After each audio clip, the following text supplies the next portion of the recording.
Hello guys and welcome back to my channel. So this is actually going to be another Tottenham update. There's just like 3 things that I want to talk about in this update. So if you do enjoy this video, give it a big thumbs up, subscribe if you haven't already, and comment down below your thoughts on anything I discuss in this video.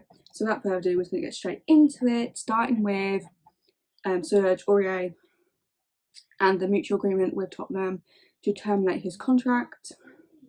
I definitely feel like I definitely wasn't expecting it to end like it had, but you know, it is what it is at the moment. It just happened. I wasn't expecting it. I didn't think there'd be any clubs coming in for Serge Aurier because I just wasn't thinking that there'd be any sort of stuff. I was kind of seeing as always he's gonna end up staying, and then we would end up having more right backs, like 4 right backs, but of course that didn't happen. Was like an hour before the actual transfer window ended, we had Serge Aurier and his contract terminated, so that he's able to find a new club for free, either on the free. I still think it's probably like the best thing, to be honest. Obviously he was our best right back with Tanganga and Doherty. Obviously we did do a new signing which I'm going to discuss next, but obviously Serge Aurier, there was good times, some bad times in there. He was always professional though, to be fair, after his brother and everything that happened with his brother, to still play games and still, you know, turn up and stuff. He's always like been professional. He's always, you know, done everything that he's meant to, and obviously there was that situation with his brother and the way he handled it. You know, respect to him, always respect to him. Like, I've never really had like any issues with Serge. I didn't really want it to end in the way it sort of has, but I guess that has been mutually agreed. Then both parties wanted it, so it's not. At the end of the day, what happened has happened, and obviously he's gonna find a club. Obviously, there is rumours that he's open to joining Arsenal, which I'm not like too happy about because it's Arsenal. But Arsenal are bottom of the league right now, so it's kind of like, if you want to go to Arsenal, it's not like he was with us for like such a long time and didn't like come up from the academy or anything, so it's not like he has to be low or anything. But if he wants to go to Arsenal, then moving on to the next update, we signed Emerson Royal. I think, yeah. Obviously at the time we signed him, I was in Devon, so I wasn't really able to make a video on it, and I'm going to discuss it more when I do my transfer window rating part 2. I did a part 1, but then I'm going to do like a follow-up part 2 kind of thing, so I'll discuss him more then. But I honestly, the signing from like Barcelona, I was like not expecting it. I was hoping that would happen because there was like rumours of it, and it was like getting towards the end of the window. You're like, is it going to happen? We're going to sign anyone else? But we didn't sign him, so that's good. So we do have 3 right backs now, which I think is good. I feel like Tanganga is probably number 1 at the moment.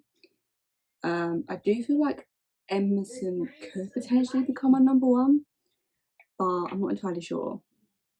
I think right now it's Tanganga and Doherty. He's not really getting game time. I'm still undecided. Doherty, it's not like the times he's performed this season have been bad exactly, but he's just not been outstanding, kind of like Tanganga has. I don't know what it is. I don't know if it's confidence. I don't know if it's just, I don't know, like system, whatever. I don't know. But hopefully Doherty can come good. But with the sign of Emerson, I'm super excited about it. Yeah, from Barcelona. I mean, I feel like he probably he didn't really want to leave Barcelona because, you know, it's Barcelona. But I'm excited to see him perform. Like, I haven't really seen much of him, so I'm excited to see him in Premier League and stuff. So we have the sign of Emerson. I'm going to discuss it more, as I said, in my transfer window rating part 2.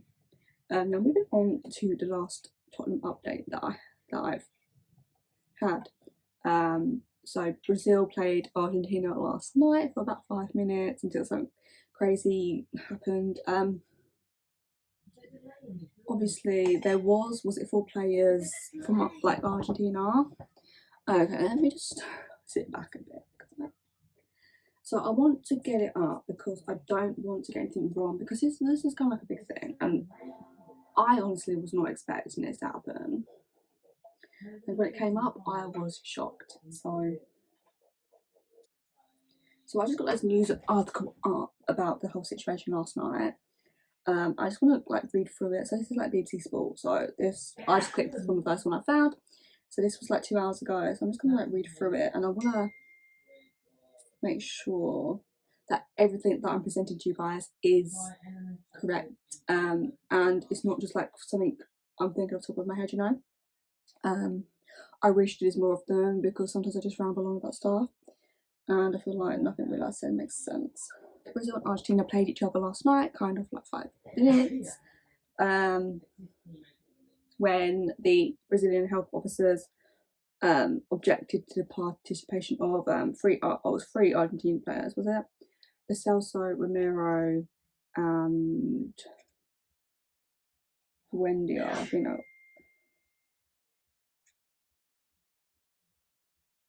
It says 3 there, but it was 4.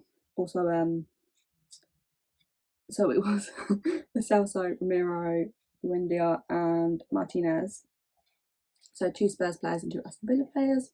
So Martinez, the Celso, and Romero all started the game when like the health officials, you know, basically went onto the pitch to stop the game, trying to detain them, because in Brazil, if you're coming from the UK, you have to isolate for 14 days, something like that, and game ended up being suspended, and they don't exactly know when the game again is going to be played.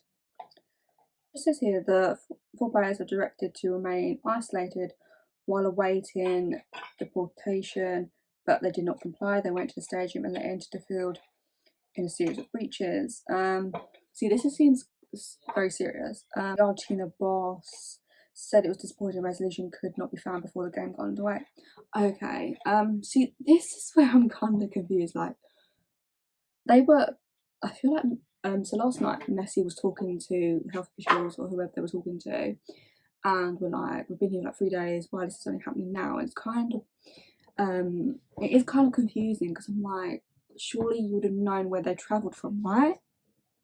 Because they wouldn't have come straight from the UK, so then you would know that they would have to isolate for 14 days, but they wouldn't be able to isolate for 14 days because they have like games to play, and by the time like 2 weeks they have to go back to the UK and stuff for Premier League games. So that's confusing. Basically, what the Argentina boss is saying, that they were aware of like the situation, but they weren't aware they couldn't play. But if you know you've got to isolate, then surely that means you can't play. So basically, look, at the end of the day, I feel like Tottenham, they gave them permission to travel with their country, and I feel like if they should have been aware that they would have to isolate, and if they had to isolate for that like 14-day period, then they shouldn't have been given permission to go. You know what I mean? So it's kind of confusing how the whole thing happened.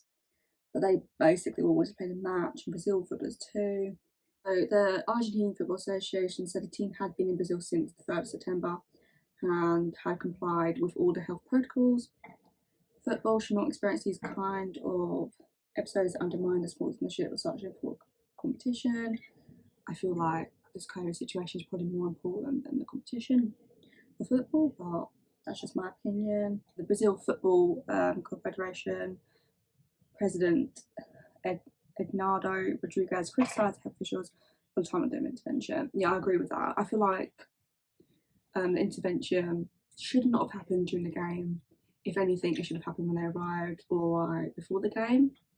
But then there are also reports that the Argentina like locker room was locked before the game, so I don't know. I feel like if you're locking the room, then surely there's something dodgy going on, you know? I don't know. Okay, so this is where it kind of gets interesting. Anvisa, I'm not entirely sure who the Anvisa are, but they insisted it had no control of the decision to interrupt the match, but that it had made several attempts beforehand to seek compliance from the Argentina delegation. And they also alleged false information had been provided relating to the players who had travelled via the UK. See, this is what I'm not understanding.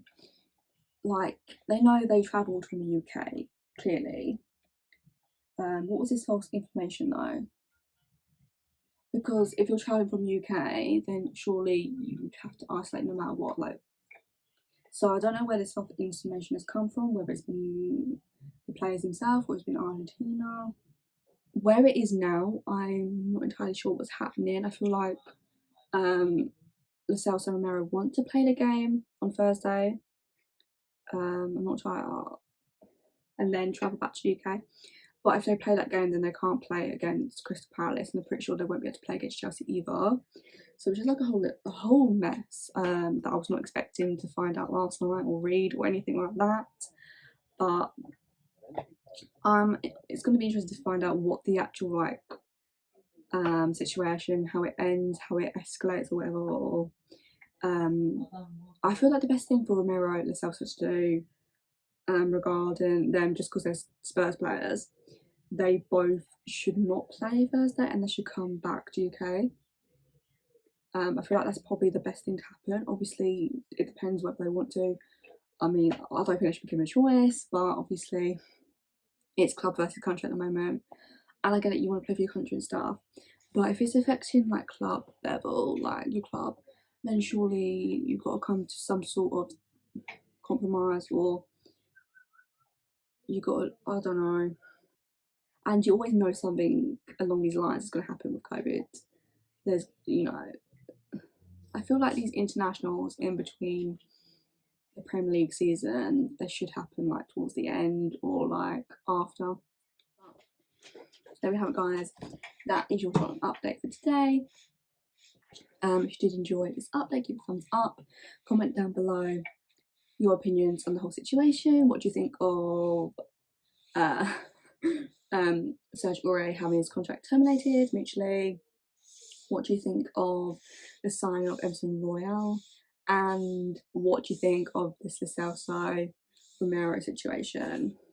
I'll be excited to know, so let me know in the comments below. If you haven't already, please do subscribe. And I will see you guys with my transfer window rating part 2 very soon. Bye guys.